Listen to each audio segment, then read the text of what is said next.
ஓம் காளி தேவியே போற்றி போற்றி. ஓம் மகா காளியே போற்றி போற்றி. ஓம் ஸ்ரீகாளி தேவியே போற்றி போற்றி. என் அன்பு குழந்தையே, இந்த மங்களகரமான தினத்தில் உனது பிரச்சனைகளை எல்லாம் போக்கி நீ கேட்ட வரங்களை எல்லாம் உனக்கு அள்ளி கொடுக்க வேண்டும் என்ற எண்ணத்தில் வந்திருக்கும் உன் தாயே, அலட்சியம் செய்துவிடாதே என் தங்க குழந்தையே. இதை முழுமையாக கேட்டுவிட்டு செல் என் தங்கமே. என் அன்பு குழந்தையே, நான் உனக்கு நடந்து கொண்டிருக்கும் ஒரு பிரச்சனையை உன்னிடத்தில் சொல்வதற்காக வந்திருக்கின்றேன். இதை நீ தெளிவாக கேட்டு தெரிந்து கொள்ள வேண்டும் என் பிள்ளையே. இறுதி வரை பொறுமையாக கேள். இதை நீ தெரிந்து கொள்ளவில்லை என்றால் தனக்கு வரும் தண்டனையை கூட அவன் சுலபமாக உன்னிடத்தில் திருப்பிவிடுவான் என் தங்கமே. எந்த நேரம் கிடைக்கும் என்று காத்திருக்கும் உன் எதிரிக்கு நீ உன்னுடைய நேரத்தை வாரி வலித்து கொடுத்து விடாதே என் பிள்ளையே. இறுதி வரை பொறுமையாக இதை கேள் என் தங்கமே. நடந்து கொண்டிருக்கும் பிரச்சனைகளுக்கு காரணமாக இருக்கும் இவனை நீ பார்த்து கொண்டுதானே இருக்கிறாய். முழுமையாக இவன் கண் உன்மேல் படக்கூடாது. இவனால் எந்த பிரச்சனையும் வந்துவிடக்கூடாது. இவன் எண்ணத்தை என்னிடத்தில் இருந்து திருப்பிவிடுங்கள். எந்த திசையில் இருந்தும் இவன் வேறு திசைக்கு, என் திசையில் இருந்தும் இவனை வேறு திசைக்கு தள்ளிவிடுங்கள் என்று நீ வேண்டிக் கொண்டிருக்கின்றாய் அல்லவா என் தங்க குழந்தையே. ஒரு வீட்டில் ஒருவனால் நிம்மதியும் நன்மையும் கிடைக்கிறது என்றால் அவனுக்கு வரவேற்பு கொடுப்பார்கள். ஆனால் ஒருவன் தீமைக்கு மேல் தீமையை செய்து கர்ம வினைகளை அள்ளிக்கொண்டு தீமைகளை செய்து அதன் பலனாக தீமைகளையே வீட்டில் கொட்டி கொண்டே இருந்தால் அந்த வீட்டில் இருப்பவர்கள் எத்தனை நாள்தான் பொறுமையாக இருப்பார்கள்?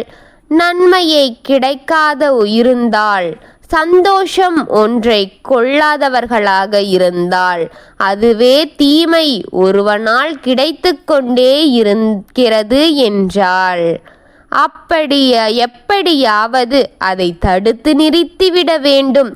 ஏதாவது இருந்தாலும் உன்னோடு போகட்டும், எங்களை அழித்து விடாதே என்று தானே கூறுவார்கள்.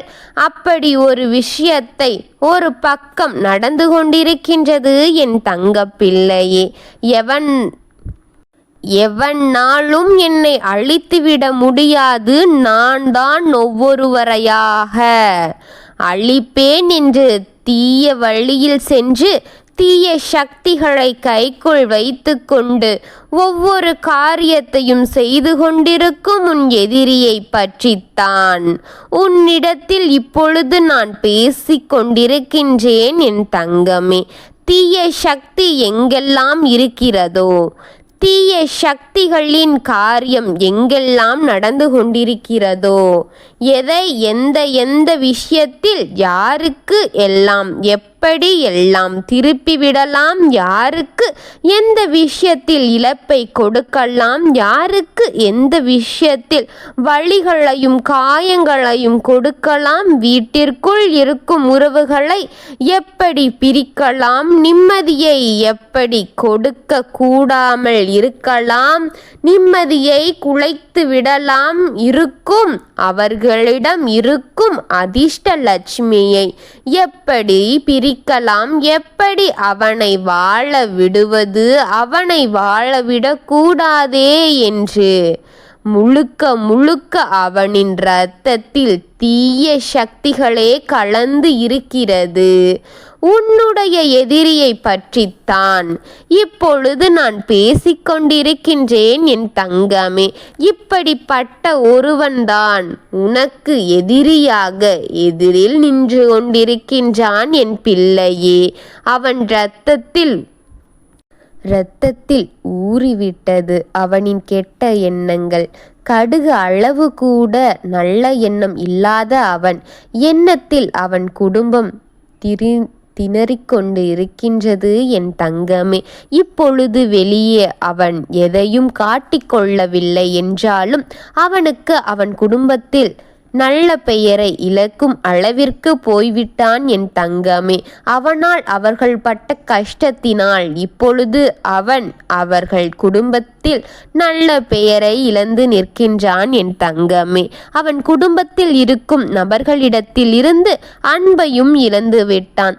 அவன் சிறிது சிறிதாக சேர்த்து வைத்த அனைத்தையும் இப்பொழுது இழந்து கொண்டே நிற்கின்றான். அவனால் ஒரு காலத்தில் நன்மை நடந்து கொண்டு இருந்தாலும் ஆனால் இப்பொழுது பிறருக்கு செய்த தீமையால் அவர் தீமையை அனுபவித்து தொடங்கிய உடனே அவனை வெறுத்து விட்டார்கள் அவர்கள் என் தங்கமே.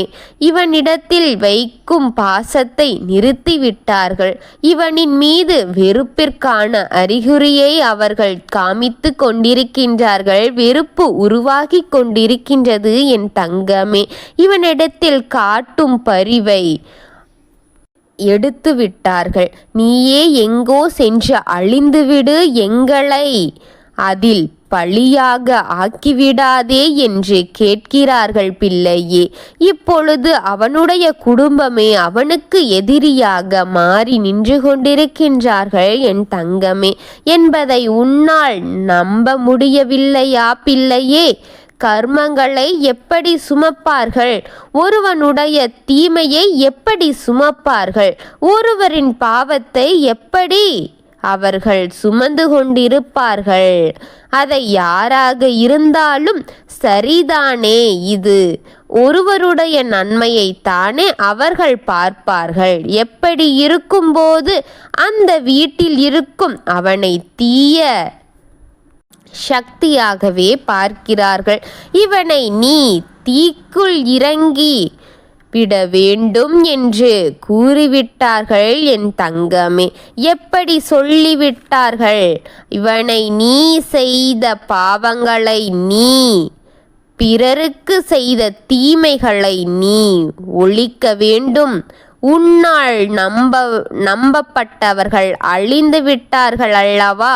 அதை பாவங்களை அழித்து தடுக்க வேண்டும் என்று குலதெய்வத்தின் கோவிலில் நீ பூமிதிக்க வேண்டும் என்று கூறியிருக்கிறார்கள். அந்த பூவில் இறங்கும் நேரத்தில் நீ செய்த பாவங்கள் கழிந்துவிடும் என்று கூறிவிட்டார்கள். நீ பூக்கிளை முதிக்கும் பொழுது அனைத்தும் குறையும் என்று கூறி அனுப்பி இருக்கிறார்கள் பிள்ளையே. ஆனால் அவன் அங்கு தண்டனையை அனுபவிக்கப் போகின்றான். தீக்கு இரையாகு என்று அவர்கள் சொன்ன வார்த்தை பழிக்கும் என் தங்கமே. அவன் தீ மிதிக்கும் நேரம் தீக்கு இரையாக போகின்றான் பிள்ளையே. அவன் உடலில் ஏகப்பட்ட காயங்கள் ஏற்பட போகின்றது. அவனுக்காக செய்த பாவங்களுக்கு தண்டனையை அனுபவிக்க இந்த தாயிடம் வந்து கொண்டிருக்கின்றான் என் தங்கமே. தீயினால் தீக்கு இரையாவான். அவன் பாவங்கள் கழிய வேண்டும் என்று அவன் குடும்பங்கள் பூமிதிக்க இறக்கிவிட போகும் அவன் குலதெய்வம் அவனுக்கு தண்டனையை கொடுக்க போகிறது. அவனாக வந்து இதை செய்ய போகின்றான். அவன் மனதிலும் இவர்கள் சொன்னது சரி என்பது வந்தாகிவிட்டது. அவன் முடிவை எடுத்து விட்டான். நாம் செய்த பாவங்களை கரைக்கலாம் என்ற முடிவில் இருக்கிறான். செய்த செயல் எப்படிப்பட்டது? அப்படிப்பட்டதை நல்லது அவனுக்கு எப்படி நடக்கும்? செயல்பட்ட அத்தனைக்கும் அவனுக்கு தண்டனை தான் கிடைக்கப் போகிறது. அதை பொறுமையாக முழுமையாக இறுதி வரை கேட்ட என் குழந்தைக்கு, இதை கேட்ட என் பிள்ளைக்கு அவனிடத்திலிருந்து விடுதலை கிடைக்கப் போகின்றது. உன் எதிரி உன்னை விட்டு விலகப் போகிறான். உன் எதிரி உன் நிலையில் இருந்து வேறு திசைக்கு மாற்றப்பட போகின்றான். உன் பக்கம் இனி திரும்ப மாட்டான் என் பிள்ளையே. உன் செயலில் இனி அவன் கிடையாது. உன் செயலில் இடையூறு செய்ய கூட அவன் இருக்க மாட்டான். உன் செயலில் இனி அவன் தலை காட்ட மாட்டான். உனக்கு இடையூறு கொடுக்க மாட்டான். அவனுக்கு தடுத்து நிறுத்தப்படம் போடப் போகின்றேன். அவனை இனி உன்னால் பார்க்க முடியாது. நீ பார்க்கும் அளவிற்கு அவன் உன்னை நிமிர்ந்து பார்க்க கூட கூச்சப்படும் அளவிற்கு நிலையாக போகின்றான். அனைத்தும் மெய்யாக உன் தாயின் வாக்கை கேட்ட உனக்கு அனைத்தும் மெய்யாக. ஓம் காளி தேவியே போற்றி போற்றி. ஓம் மகா காளியே போற்றி போற்றி. ஓம் பத்ரகாளி தாயே போற்றி போற்றி. வாழ்க வளமுடன்.